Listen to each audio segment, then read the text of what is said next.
देखें तो इस महिलाओं को सुरक्षा को लेकर के क्या कहेंगे? जैसे कि सुल्तानपुर की वो बेटी सुल्तानपुर की नहीं, वो देश की बेटी है।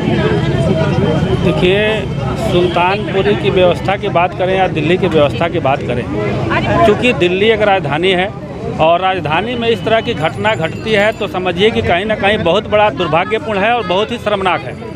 क्योंकि दिल्ली राजधानी है और वो सुरक्षित नहीं है। दिल्ली की माताएं बहनें, दिल्ली की बेटियां सुरक्षित नहीं हैं। हम कहीं ना कहीं ये नारे लगा रहे हैं कि बेटी बचाओ बेटी पढ़ाओ।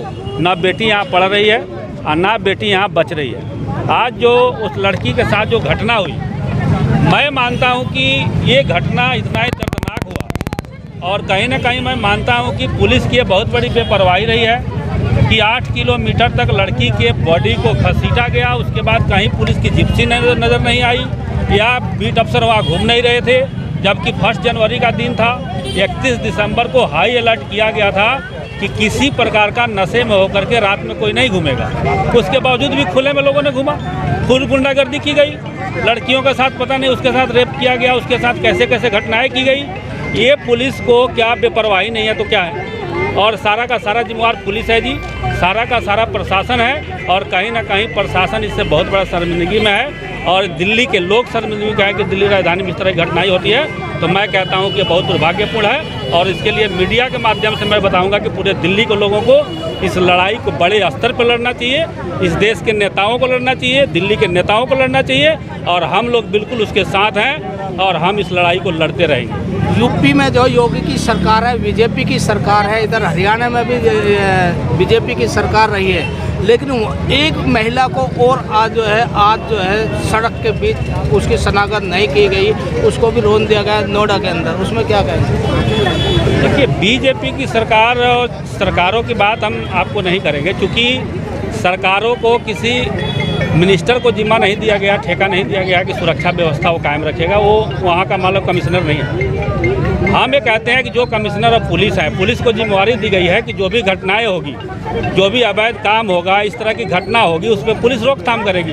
लेकिन पुलिस कहाँ सोती रहती है? आज मान लीजिए कि इस थाने के ऊपर हमें लगता है कि 500 पुलिस खड़ी है। किसके लिए खड़ी है? कि जो पब्लिक है उसका विरोध करने के लिए उसको रोका जाए। ये तो अगर वहाँ पे 10 पुलिस भी होगी, 5 पुलिस होती, 1 पुलिस वर्दी में खड़ा होता तो शायद मुझे लगता है कि ये घटना नहीं होती और बचाया जा सकता। आप अपना नाम बता दीजिए। मेरा नाम जयराम हुआ जी, मैं RWA का प्रेसिडेंट हूँ, HDI लेबर कॉलोनी का, SC/ST वेलफेयर बोर्ड दिल्ली सरकार का मेंबर हूँ। मेरी वाइफ अभी। मैडम जी, जो ये घटना हुई है लड़की के बारे में, सेफ्टी को लेकर के महिलाओं को क्या कहेंगे? मैं बड़े दुर्भाग्य के साथ ये कहना पड़ेगा कि जिस देश को हम भारत माता कहते हैं, एक स्त्री रूप में उसकी पूजा करते हैं और उस पर हम सम्मान करते हैं अपनी भारत माता के नाम से, उसी देश में महिलाओं के साथ इतना अत्याचार, इतनी महिलाओं की दुर्दशा, ऐसी दुर्घटनाएं, शर्म आती है कहने के लिए कि ये जो हमारी महिलाएं हैं वो इस देश की निवासी हैं जिसका नाम भारत माता है। भारत माता का नाम बिल्कुल जो है इन्होंने मिट्टी में मिला दिया है। ऐसी दुर्घटनाएं जो हो रही हैं महिलाओं के खिलाफ, हमारी चाहे दिल्ली सरकार है या भारत सरकार है, सभी महिलाओं के लिए बड़ी बड़ी योजनाएं लाती हैं, उनकी सुरक्षा के लिए नई नई चीज़ें आती हैं। लेकिन आपके सामने है ये चीज़ें, जब दुर्घटनाएं ऐसी होती हैं तो हमें दिखता है कि सच्चाई कहाँ तक जो है वो सच है और धरातल पर कितनी सच्चाई है इन योजनाओं में। दिल्ली में या हमारे भारत में कह लीजिए और हमारी दिल्ली में तो कतई भी महिलाएं सुरक्षित नहीं हैं। ऐसी घटनाएं जो है जो हमें शर्मसार करती हैं, नित्य नई घटनाएं होती हैं। मैडम जी, आप ये बताइए, जैसे नई साल को 31 तारीख को लैंड ऑर्डर कर दिए गए थे CP की तरफ से, हर थाने में जब पेट्रोलिंग करे थे, तो पुलिस के बारे में क्या कहेंगे? यही तो शर्मनाक बात है कि पुलिस प्रशासन कहता है कि हम तो इतने एक्टिव हैं, हमारी इतनी गश्त है, इतने लोग जो है पुलिस जो बल है वो हमारा तैनात है सुरक्षा के लिए। और ऐसा सेंसिटिव दिन 31 दिसंबर का दिन, जिस दिन सब लोग कहते हैं कि हम लोग जो है पूरी रात जो है एंजॉयमेंट करते हैं और लोगों का हुदड़ंग मचा रहता है, ऐसी सेंसिटिव रात को इतने पुलिस प्रशासन होने के बावजूद ऐसी दुर्घटनाएं होती हैं तो हम खुद ही कहेंगे ना कि पुलिस क्या आंखें बंद करके बैठी हुई है। इतनी जो दुर्घटनाएं हो रही हैं तो पुलिस को नज़र नहीं आती है, इतना पुलिस प्रशासन होने के बाद जो तैनात है और फिर भी ऐसी दुर्घटनाएं होती है, तो कहीं ना कहीं लगता है कि ये सब जो है झूठ है, छल है, कपट है, जो कि महिलाओं के साथ किया जा रहा है। ये कहीं ना कहीं ऐसा नहीं लगता जैसे सेंट्रल गवर्नमेंट का भी जमलत में कोई ढिलाई बढ़ती जाए? मैं तो पहले ही कह रही हूँ, इसमें जितने भी ये जो सरकारों के ठेकेदार हैं, चाहे दिल्ली सरकार है और चाहे केंद्र सरकार है, सभी की जो है मिली भगत है। अगर उधर से ही ऊपर से ही अगर इतने कानून, ऐसे सख्त कानून बन जाए कि कोई भी अगर दुर्घटना होती है या कोई भी ऐसा अपराधी है जो इस तरह की घटना को अंजाम देता है, उसके साथ अगर सख्ती बरती जाएगी तो कोई भी माई का लाल नहीं है जो महिलाओं की ओर टेढ़ी निगाह से देख सके। जितेंद्र पाल सिंह मेरा नाम है, विष्णुगढ़ से, भारत का नागरिक समझे। और तो चीज़ से बड़ा परिचय कोई नहीं, हमारा किसी का भी हो सकता। मेरा सवाल ये है कि बड़ा दर्दनाक हादसा हुआ है। मेरी भी बच्ची है 20-22 साल की, हमें भी रात को भेजते हुए डर लगता है क्योंकि वो भी जॉब करती है।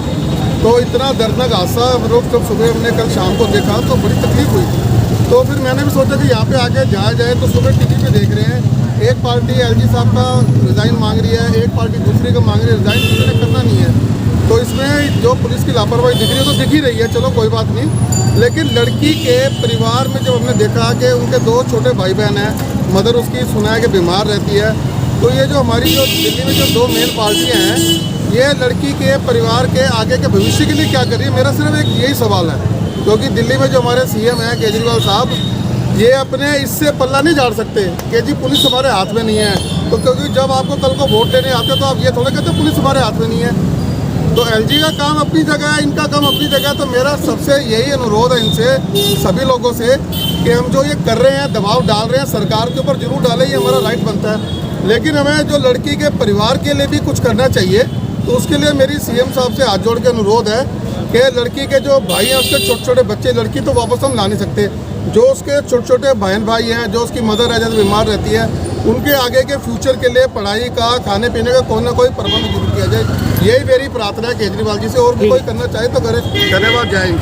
पांचों आरोपी पकड़े गए थे, पूछताछ में क्या बताया उन्होंने सीक्वेंस? अभी इन्वेस्टिगेशन रात में कहाँ से आ रही काम करें उसके बारे में क्या क्या धाराएं जो वो 279, 304A, 304, 120 भी अभी तक इन धाराओं के तहत इन्वेस्टिगेशन हो रहा है। और जो पोस्टमार्टम की रिपोर्ट आएगी, मेडिकल बोर्ड की जो प्रक्रिया है, उसके बाद हम उसमें आगे जो भी जो सेक्शन हैं वो फाइनल करेंगे।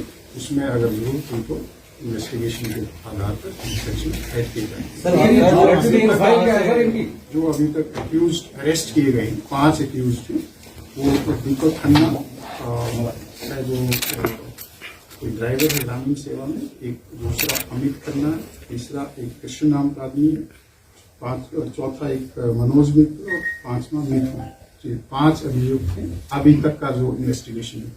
5 को अरेस्ट कर लिया गया है और पीसी रिमांड लिया जा चुका है। अभी फर्दर इन्वेस्टिगेशन जारी है, सोर्सिंग ऑफ क्राइम पर लेके जाया जाएगा और जो इसमें व्हीकल यूज हुआ है उसकी प्रॉपर फॉरेंसिक एग्जामिनेशन कराई जा रही है। सही कहाँ से आ रहे थे? लेकिन लड़कियों ने क्या बताया कि ये पांचों आरोपी कहाँ से आ रहे थे, क्या मूलधन से आ रहे थे और लड़की कहाँ काम कर रही थी, कहाँ ड्राइव किया गया? सर ये बता दें। जो इन्वेस्टिगेशन अभी प्रिलिमिनरी स्टेज पे है, इनकी कस्टोडियल इंटरोगेशन अभी जारी होगी और जो सीसीटीवी फुटेज है और जो उसके अलावा दूसरे जो डिजिटल एविडेंस है उसके आधार पर एक पूरी टाइमलाइन बनाई जाएगी और इसके बाद ही हम एक डेफिनेट कोई वीडियो